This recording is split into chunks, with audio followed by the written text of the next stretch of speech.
नमस्कार, आप देख रहे हैं ईस्टर्न स्काई मीडिया समाचार बुलेटिन के साथ मैं हूं स्वाति ढल। वेतन वृद्धि की मांग को लेकर बुधवार को देश के सभी सरकारी बैंक हड़ताल पर रहे। यूनाइटेड फोरम बैंक यूनियन के आह्वान पर राष्ट्रव्यापी हड़ताल बुलाई गई थी, जिसका खासा असर देश के दूसरे राज्यों के साथ साथ अरुणाचल प्रदेश और त्रिपुरा में भी देखने को मिला। बैंक बंद होने की वजह से जहां बैंकिंग कारोबार पूरी तरह ठप रहा, वहीं लोगों को भी काफ़ी दिक्कतों का सामना करना पड़ा। यूनाइटेड फोरम ईटानगर यूनिट के अध्यक्ष एसपी चक्रवर्ती ने बताया कि यूएफबीयू ने वेतन में वृद्धि की मांग को लेकर भारतीय बैंक संघ से बात की थी, लेकिन आईबीएस से वार्ता विफल रही। चक्रवर्ती के मुताबिक सार्वजनिक बैंकों की यूनियन ने अब तक 25% वृद्धि की मांग को कम कर 23% कर दिया है, लेकिन भारतीय बैंक संघ 11% बढ़ोतरी के पुराने रुख पर अड़ा हुआ है। लिहाजा कर्मचारियों के पास एक दिन की हड़ताल पर जाना पड़ा और इसके अलावा कोई इसके पास विकल्प नहीं बचा था। आपको बता दें कि यूनाइटेड फोरम बैंक यूनियन 9 बैंकों के कर्मचारियों का एक संघ है।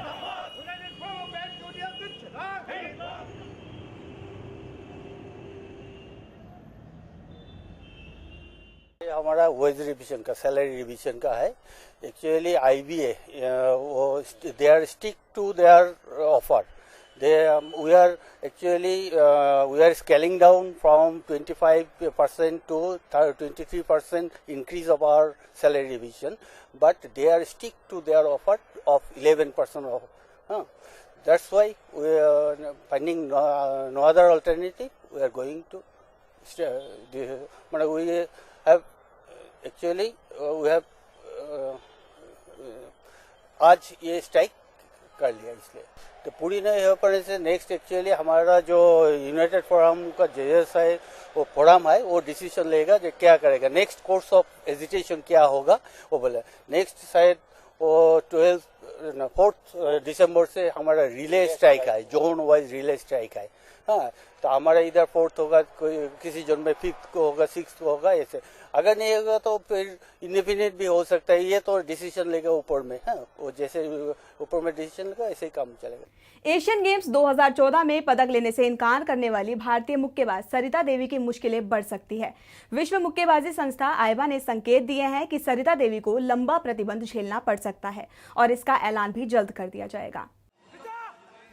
सितंबर में एशियन गेम्स के दौरान सेमीफाइनल में हारने के बाद सरिता देवी ने कांस्य पदक लेने से मना कर दिया था, जिसके बाद आईबा ने अक्टूबर में सरिता देवी और उनके कोच को अनिश्चित काल तक के लिए प्रतिबंध लगा दिया। हालांकि सरिता ने आईबा से अनुशासनहीनता के लिए माफ़ी भी मांगी थी, लेकिन आईबा ने माफ़ी स्वीकार करने से इनकार कर दिया है। मणिपुर में बच्चियों और महिलाओं के खिलाफ बढ़ रहे अपराध के विरोध में मंगलवार को कई स्कूलों और कॉलेजों के छात्रों ने प्रदर्शन किया। मणिपुर स्टूडेंट्स यूनियन के द्वारा विरोध प्रदर्शन का आह्वान किया गया था, जिसमें डीएम कॉलेज, ओरिएंटल कॉलेज समेत कई कॉलेजों के छात्रों ने भाग लिया। इस दौरान सैकड़ों की संख्या में छात्र सड़क पर उतर आए और राज्य सरकार के खिलाफ जमकर नारेबाजी की। छात्रों की मांग है कि अपराधियों को कड़ी से कड़ी सजा दी जाए। इस दौरान प्रदर्शनकारी यामबेम ने कहा कि राज्य में लगातार रेप जैसे मामले सामने आ रहे हैं, लेकिन राज्य सरकार इन अपराधों को रोकने के लिए कोई कार्रवाई नहीं कर रही। वहीं मणिपुर स्टूडेंट्स यूनियन के मेंबर नरेश ने हाल ही में घटी घटनाओं की निंदा करते हुए चेतावनी दी कि अगर राज्य सरकार महिलाओं के खिलाफ अपराध रोकने में नाकाम रहती है तो वो उनके खिलाफ आंदोलन करेंगे। आपको बता दें कि 1 नवंबर को मणिपुर में 8 साल की बच्ची की रेप के बाद हत्या कर दी गई थी, जिसके बाद से ही राज्य के लोगों में गुस्सा देखा जा रहा है।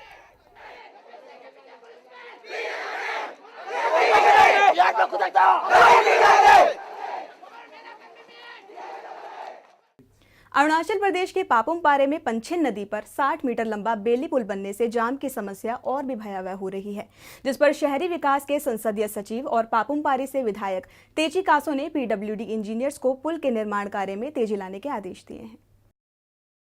मंगलवार को तेची कासो नगर निगम के पार्षद तारह नाचुंग और इंजीनियर्स के साथ पुल निर्माण कार्य का जायजा लेने पहुंचे थे। इस दौरान तेची कासो ने आदेश देते हुए कहा कि पुल के निर्माण कार्य को जल्द से जल्द खत्म किया जाए ताकि लोगों को ट्रैफिक जाम से निजात मिल सके।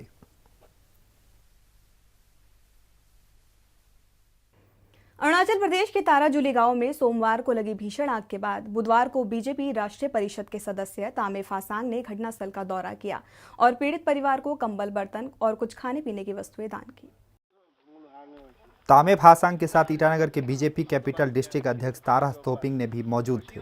आपको बता दें कि सोमवार को ताराजुली गांव के मुखिया बुगाम नामची के घर भीषण आग लग गई थी, जिसमें लाखों का सामान जलकर खाक हो गया था। हालांकि आग लगने की वजह का खुलासा अभी तक नहीं हो पाया है।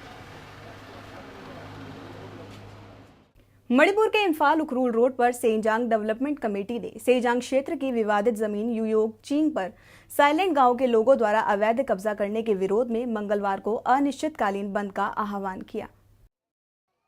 बंद की वजह से इम्फाल उखरूल रोड पर यातायात पूरी तरह ठप हो गया। बंद समर्थकों ने मंगलवार सुबह उखरूल रोड से इम्फाल की ओर जाने वाले वाहनों को रोक दिया और तोड़फोड़ की।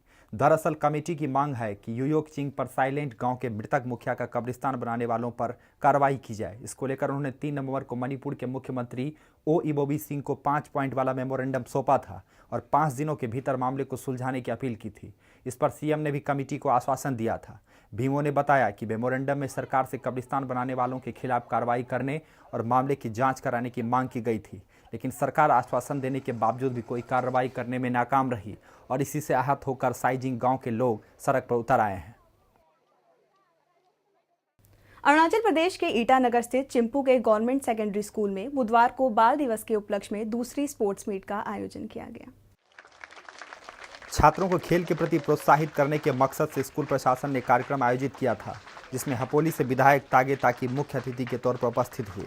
इस दौरान छात्रों ने विधायक तागे ताकी को मेमोरेंडम सौंपा, जिसमें स्कूल में ओपन गैलरी खुलवाने और साउंड सिस्टम लगवाने का अनुरोध किया गया। वहीं तागे ताकी ने आश्वासन दिया है कि वो छात्रों की मांग को राज्य सरकार के सामने रखेंगे। साथ ही उन्होंने स्वच्छ भारत अभियान के तहत स्कूल में शौचालय बनवाने का वादा भी किया। इस दौरान तागे ताकी ने सभी छात्रों को अपने शिक्षकों का सम्मान करने की नसीहत दी और उन्हें शिक्षा, समय और अनुशासन का महत्व बताया। स्टूडेंट और टीचर को दोनों को ही इस जीवन को सजने के लिए संघर्ष करना पड़ता है। हर टीचर का एक ही मकसद होता है कि उनका पढ़ाया हुआ विद्यार्थी आगे जा करके कोई महान व्यक्ति बने, ताकि उनका मेहनत और लगन का पल को दुनिया के सामने दिखाई दे। इसीलिए इस लगन और मेहनत को अपना गुरुजनों से कैसा हासिल करेगा, ये विद्यार्थियों का ऊपर निर्भर करता है। हमारा अरुणाचल का विद्यार्थी और बाकी जगह का विद्यार्थी में बहुत फर्क है। हमारा एरिया में घर का संस्कार बल्कि मॉडर्न सिस्टम को अभी तक कई लोगों के बीच में नहीं है। इस मामले में आप लोग को 2 कार्य करना पड़ेगा। एक, टीचर का हैसियत से किताबों का अंदर में जो लिखा है उनको भी पढ़ाना पड़ेगा। खबरों के इस अंक में फिलहाल इतना ही।